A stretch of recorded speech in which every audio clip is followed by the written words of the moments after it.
Bonjour à toutes et à tous et bienvenue dans le programme DataNote, les mondes de la data.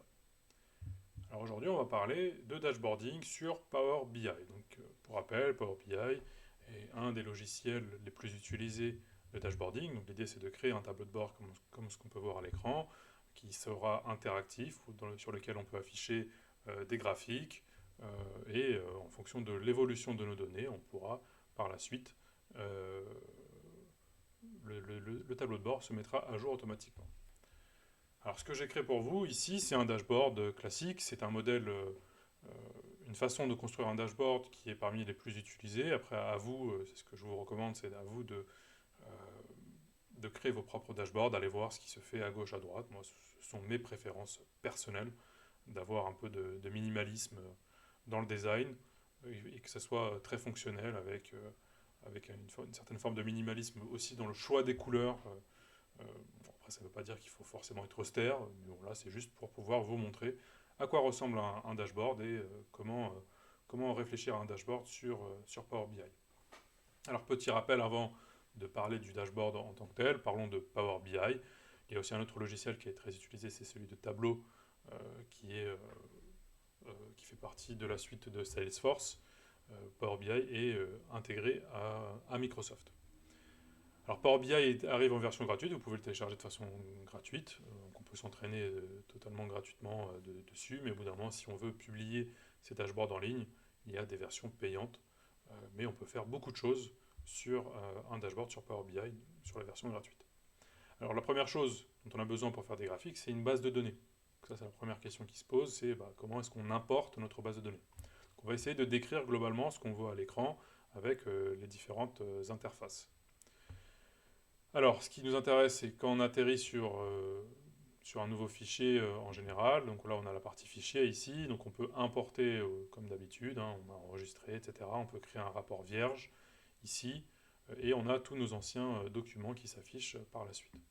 Une fois qu'on a pu importer nos données, donc si on ne l'a pas fait à l'origine, on peut le faire ici, donc sur notre barre d'accueil. Donc vous voyez qu'on a plein de boutons ici, on va essayer de les regarder au fur et à mesure.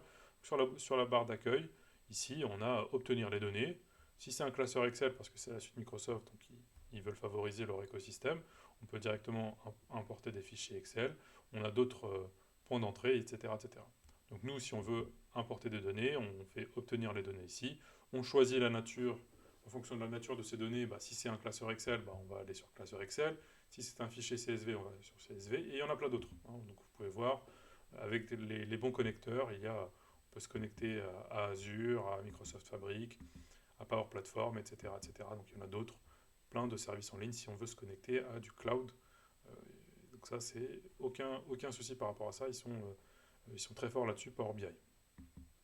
Une fois que j'ai bien sélectionné mes données, vous allez voir que vos données elles vont atterrir à droite ici, sur la barre verticale ici, qui s'appelle tout simplement données. En fait, ici, j'ai importé trois tables. Une table, en fait, c'est pour simuler un peu les, euh, les inégalités hommes-femmes au sein d'une entreprise. Globalement, ici, j'ai rémunération, j'ai salarié, j'ai la table salarié info pro. On va pouvoir les visualiser par la suite. Donc nos données, elles seront toujours ici. D'ailleurs, si je clique ici, je vais voir que j'ai toutes mes colonnes ici qui apparaissent. Pareil pour salarié. Si je regarde ici dans salarié, j'ai toutes les colonnes qui apparaissent dans la table salarié. Donc je pourrais les sélectionner directement, etc. Juste à côté ici, ça va être là, on va très souvent y arriver, c'est la barre verticale de visualisation où vous voyez qu'il y a des petites icônes ici qui nous permettent de créer les graphiques. En fait, très simplement, si je veux créer un graphique, je clique dessus, par exemple si je veux créer un bar plot, vous voyez qu'il va s'afficher, il est vide, on va revenir ensuite dessus. Et donc il y a des nouvelles options qui sont apparues sur ce graphique-là.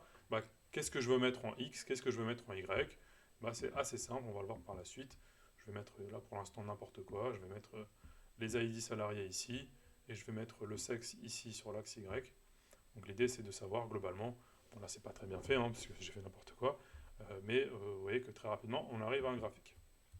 Donc il y a un côté sur Power BI qui est très agréable, un peu comme du no-code, du drag and drop, c'est-à-dire que il suffit que j'appuie uniquement avec des boutons pour arriver à des résultats. Après, il y a un langage spécifique pour aller plus loin, un peu comme sur Excel où vous savez on peut mettre des formules pour aller plus loin, pour faire des calculs un peu plus complexes. Il y a un langage spécifique à Power BI qui est DAX, euh, qui sur certains côtés ressemble un peu à ce qu'on se retrouve sur Excel, mais c'est propre à Power BI et il y a des formules spécifiques. Euh, c'est pas le sujet du jour, euh, mais on peut aller plus loin dans la création de nouvelles formules et pour avoir des réflexions un peu plus poussées, un peu plus complexes. Toujours pour continuer sur cette zone-là, on a une zone de filtre. On va voir que par la suite, on peut ajouter des filtres sur une page. Globalement, ça peut être soit des filtres sur toute la page, soit des filtres sur toutes les pages qu'on a. On va le voir par la suite. Donc là, je peux les... Hop, pour l'instant, je referme. Et donc, tout en bas, on va y aller directement. Vous voyez que j'ai créé plusieurs pages. Il y a différentes thématiques. Donc c'est tout l'intérêt de notre dashboard, c'est que je vais pouvoir l'organiser selon différentes pages. Donc la première page en général, comme n'importe quelle application, hein, ça ressemble finalement à une application, vous savez. Donc tous les concepts du UI et du X qu'on a vus ensemble dans le rappel bah, sont très importants ici. Donc il faut penser à l'UI et à l'UX pour que l'utilisateur final puisse s'y retrouver très, très facilement. Et donc là j'ai différents boutons, j'ai accueil, finance, etc. Et donc en fait mes différentes pages vont se retrouver ici. Donc je vais leur donner un nom évidemment. Et ça va être tout simplement du lien. Donc quand je vais cliquer sur un bouton, ça va me ramener ici directement sur RH ou sur vente. Voilà. Donc ça dépend de là où je veux aller. Et donc pour créer une nouvelle page, j'ai tout simplement besoin de cliquer sur ce petit bouton nouvelle page et ça fonctionne très, très simplement. Je reviens sur la page d'accueil. Hop. Et on va continuer notre tour qu'on faisait sur le logiciel. Donc on est toujours sur la barre de l'accueil. Donc ici, on a un petit bouton qui va être très important, qui s'appelle transformer la donnée, parce que Power BI est très puissant aussi pour pouvoir transformer la donnée. Donc je vais cliquer dessus, hop. Et là, on ne le voit pas ici, donc je vais devoir le changer. Alors on ne le voit pas ici, c'est dommage. Tic, tic, tic. Je regarde si je peux changer directement. Alors ça n'apparaît pas ici, donc on en reparlera après, parce que ça ne l'a pas affiché à l'écran, donc c'est dommage. Alors, en fait, quand vous cliquez sur transformer la donnée, ça va vous ouvrir en fait une nouvelle page. C'est pour ça que ça ne me l'affiche pas sur mon logiciel d'enregistrement, euh, qui s'appelle Power Query. Donc, Power Query, on pourra faire une autre vidéo au pire pour pouvoir voir à quoi sert le Power Query. Ça permet de transformer la donnée. Donc, très souvent, on a besoin de préparer la donnée, de la transformer, et donc on va pouvoir utiliser Power Query. On a ces boutons ici pour insérer. On peut insérer un nouveau visuel, donc un nouveau graphique. On peut insérer, vous voyez, des zones de texte si j'ai besoin de mettre du texte. J'ai ici un petit bouton plus de visuel si j'ai besoin. Et sur Power BI, on peut créer des nouvelles mesures. Donc justement, c'est à ça que va nous servir le langage propre à Power BI qui s'appelle DAX. Mais il y a des mesures rapides qui existent, hein, donc, qui sont déjà, voilà, si je veux calculer la moyenne, etc. En fait, ce sont comme des formules qui sont déjà écrites pour nous. Donc on peut faire beaucoup de choses sans le code de, de DAX. Donc quand on va créer une nouvelle formule, elles vont se retrouver ici en général dans notre table. Donc on va en général plutôt cliquer sur... on va créer une nouvelle table qui sera uniquement liée aux mesures. Si je vais sur insérer, pareil, je peux insérer des nouveaux visuels, plus de visuels. Je peux ajouter des questions et des réponses, une arborescence de décomposition qui est assez utile. Mais nous, ce qui veut nous intéresser, c'est les différents éléments pour construire notre dashboard. C'est ici une zone de texte, créer des boutons. Donc on peut créer différents types de boutons de navigation. C'est ce que j'ai fait ici. Je peux créer différentes formes.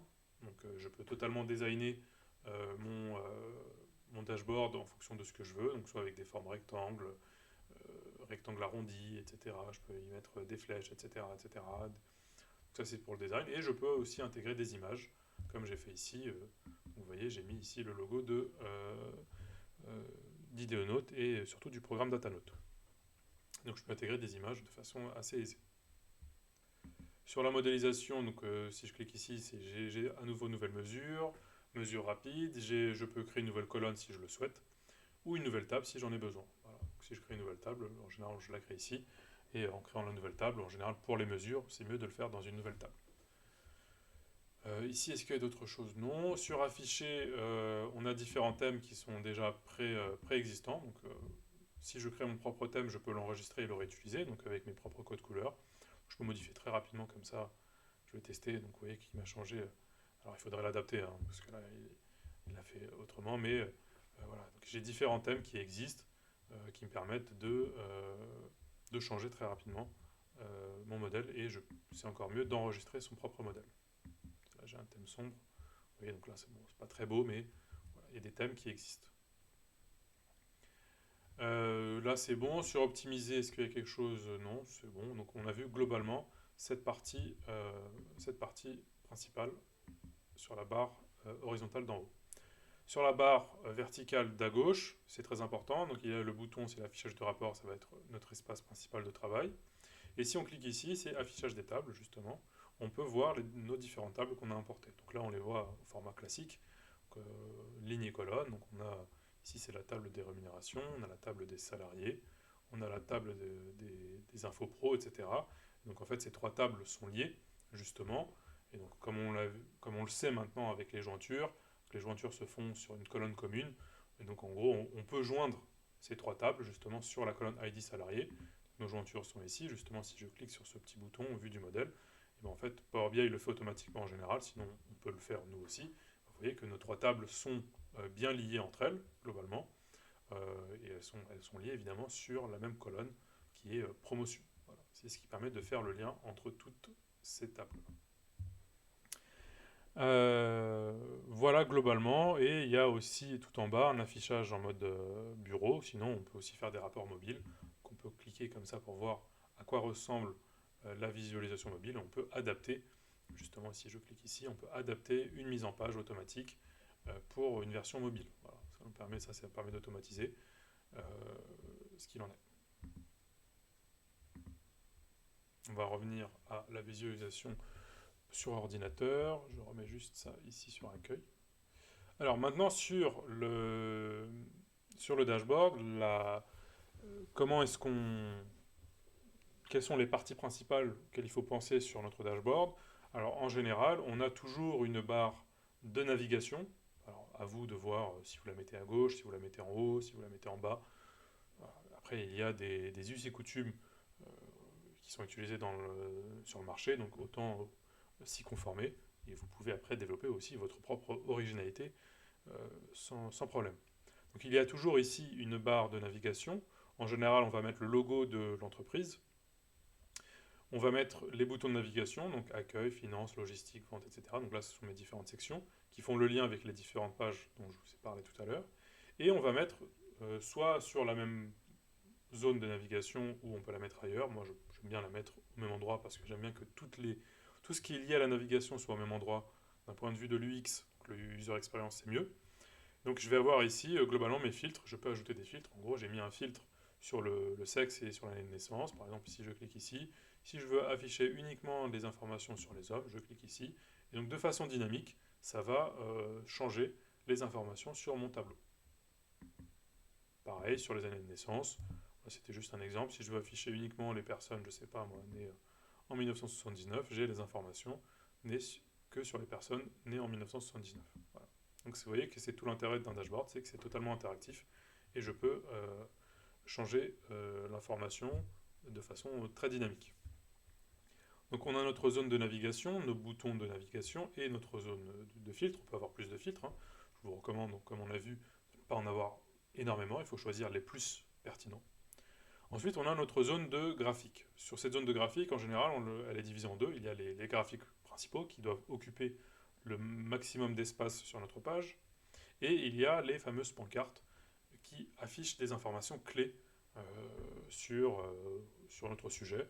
Donc en général, ça va être, je sais pas moi, ici c'est le salaire moyen, il est de 9,87, l'ancienneté moyenne c'est de 22,50 ans ici dans notre entreprise, la distance moyenne entre l'entreprise et l'habitation des employés c'est de 69 km, et l'ancienneté moyenne est de, bon là j'ai remis la même chose, c'est les mêmes que j'ai répété juste pour la démonstration. Donc nos pancartes ici, pour les créer, en général vous allez voir qu'il y a deux types de boutons. Il y a ce petit bouton ici à droite avec la flèche, c'est l'indicateur de performance clé, qui va nous permettre de créer une pancarte. Et il y en a un autre qui est le plus utilisé aujourd'hui, qui est carte nouvelle ici, si je clique dessus. Je vais faire plutôt comme ça ici. Donc si je clique dessus, ça va me créer une pancarte, et pareil, je peux mettre l'information que je veux. Si je veux afficher ici les données sur le sexe ici par exemple. Tac, je peux mettre, je sais pas, moi je peux changer les paramètres. Hop, voilà, j'ai mis une information qui est basique, c'est le nombre de sexes. Bon, c'est pas très intéressant ici dans ce cadre-là, mais vous voyez que c'est assez dynamique. Je vais l'effacer.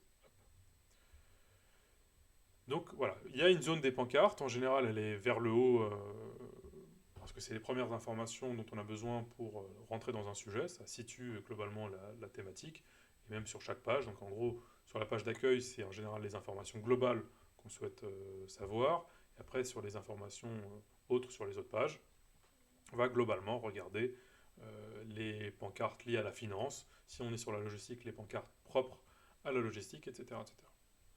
Pour créer un graphique, comme je vous ai dit, bah, il y en a différents types. On en a vu aussi dans nos rappels. Donc on clique très rapidement sur le petit bouton et on va pouvoir créer très rapidement. Donc ici, ce petit graphique, si je reviens, alors c'est ce qu'on appelle un graphique le diagramme en secteur ou en deux notes ou pour être franco-français un camembert. Alors je le dis à chaque fois, c'est que je ne suis pas très fan des camemberts, à part si ça concerne que deux catégories. Voilà. Si ça concerne deux catégories, c'est très bien. Au-delà de deux, maximum 3. Je ne recommande pas les camemberts, ça peut poser un problème. Je trouve, et je ne suis pas le seul, que les bar plots sont beaucoup plus agréables à lire, car on comprend mieux les formes rectangulaires que les angles sur les diagrammes. Voilà. Mais bon, pour deux catégories, là, homme-femme, ça fonctionne très bien. Donc vous voyez que bah, en fait, c'est un diagramme en deux notes ici, le graphique en anneau. Qu'est-ce que j'ai fait? J'ai pris les sexes, ici j'ai mis en légende, et j'ai mis en valeur le nombre ici de ID salariés. Parce que chaque ID identifie de façon unique un employé. Donc il m'a compté les informations, bah, globalement, vous voyez, et il m'a mis que j'ai 125 avec la légende ici, 125, alors le contraste il peut poser problème, donc il faudra peut-être faire attention sur les couleurs. Donc j'ai 125 femmes et j'ai 131 hommes. Pareil ici pour la répartition homme-femme par service, c'est un graphique à barres empilées.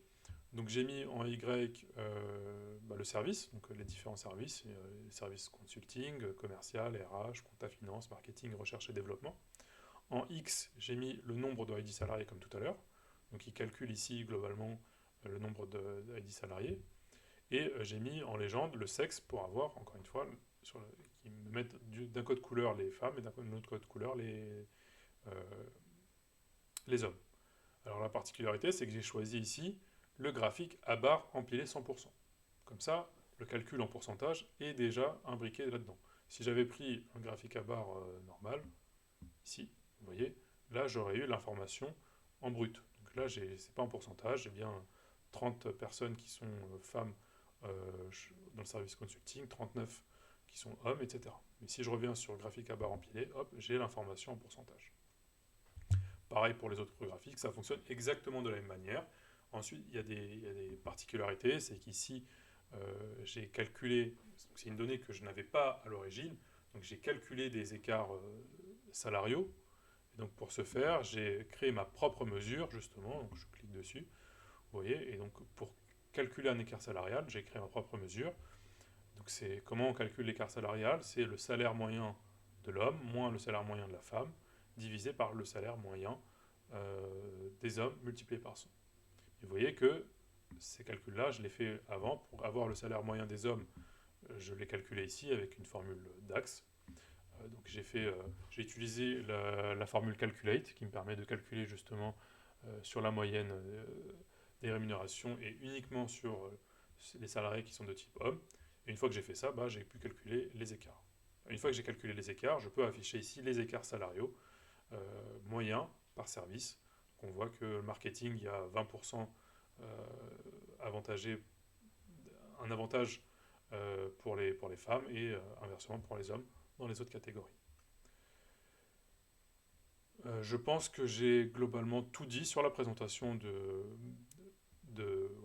la construction d'un dashboard et du logiciel Power BI, les spécificités de Power BI. Euh, et, et pour le Power Query, je vais voir, peut-être que je ferai un autre live coding parce que je ne sais pas pourquoi il ne m'affiche pas l'information directement. Donc je le ferai certainement sur un petit live coding autre.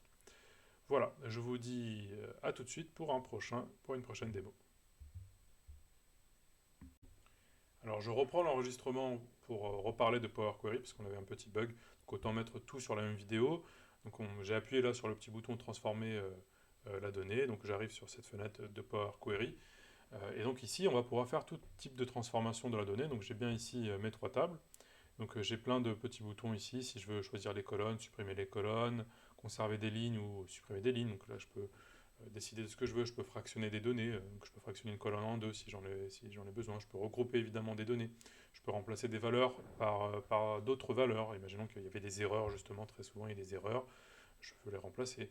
Peut-être que pas du tout. Si c'est juste une question de, je sais pas moi, sur les salariés, est-ce que c'est ici femme ou homme? Si je voulais remplacer F par femme, bah, ça m'afficherait femme, et H par homme, bah, ça me permettrait de le remplacer. Ensuite, sur la transformation, si je clique ici, toujours regrouper, etc. Mais je peux ici, comme on l'a dit, fractionner, je peux modifier le type de données. Est-ce que c'est ici, vous voyez que c'est plutôt, sur cette colonne, c'est du texte. Je peux changer le type de données. Ici, je vérifie par exemple que là, c'est bien des données au format date, etc. Donc je peux modifier ici à chaque fois le format.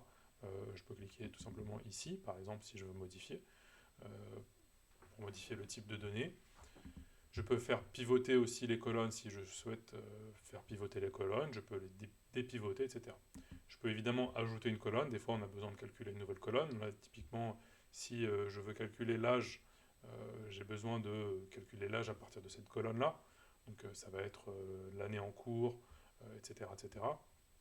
Justement, si on regarde un peu juste pour fractionner, en fait, on va fractionner cette colonne-là. Justement, hop, très rapidement. Alors là, vous ne voyez pas, mais j'ai un petit écran qui est apparu. Donc en gros, il me demande, tu veux fractionner selon quel délimitateur? Donc je vais fractionner selon le slash, justement. Quand je valide, vous voyez qu'il m'a affiché ici, là, globalement, la date de naissance en 3 colonnes. Et justement, maintenant, là, ici, date de naissance 1955. Si je veux faire un nouveau calcul, si je veux créer une nouvelle colonne ici, justement, je peux faire, hop, ici, colonne personnalisée. Je regarde, hop, colonne personnalisée. Donc je vais faire, je vais l'appeler tout simplement âge.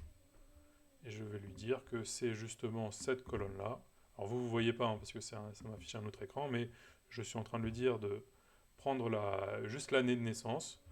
Plutôt, je vais faire tout simplement 2025, moins, et je sélectionne l'année de naissance. Hop. Et donc là, tout au bout, vous voyez, bah, très rapidement, ça m'a permis de calculer l'âge. Une fois que j'ai fractionné ma colonne, j'ai une nouvelle colonne ici qui est apparue. C'est un calcul très simple. Voilà, donc ça, c'est très rapidement, j'ai une nouvelle information, que je peux calculer l'âge moyen, je peux faire des tranches d'âge, etc., etc. Sur l'affichage, est-ce qu'il y a quelque chose de particulier ici? Non, il y a d'autres outils. Et sinon, donc, les principales sont bien d'en transformer et d'en ajouter une colonne. Voilà. Et donc ici, ce qui est très intéressant aussi sur Power BI, c'est que toutes vos modifications sont conservées. Donc elles sont là faites au fur et à mesure. Donc si vous avez fait une erreur, vous pouvez revenir en arrière très rapidement. Donc toutes vos modifications seront sauvegardées dans cette barre-là. Bah, une fois que c'est bon, il suffit de fermer. Il va vous demander, là, si je ferme, est-ce que vous voulez appliquer vos modifications? Et donc là, typiquement, maintenant, si je reviens sur le dashboard, et bah, j'ai maintenant, vous voyez, ma nouvelle colonne âge qui est affichée. Je peux maintenant, si j'ai envie d'afficher l'âge moyen, par exemple, hop, donc là j'ai la colonne des âges qui sont affichés. Je peux par exemple, je sais pas moi, si je veux afficher un bar, hop, voilà, hop, sur l'âge, il y avait le sexe ici. Ça peut nous dire là globalement la répartition sur les âges, etc. etc. Voilà. Et voilà, donc cette fois-ci c'est vraiment terminé. Je vais recombiner les deux vidéos, comme ça vous les aurez en une seule vidéo. Donc on a Power Query, qui aussi existe de façon autonome pour faire uniquement la transformation de la donnée, mais là les deux sont imbriqués et sont très utiles pour transformer la donnée. La préparation de la donnée fait partie des grandes étapes de l'analyse de la donnée. Voilà. Allez, je vous dis à la prochaine pour une prochaine démo.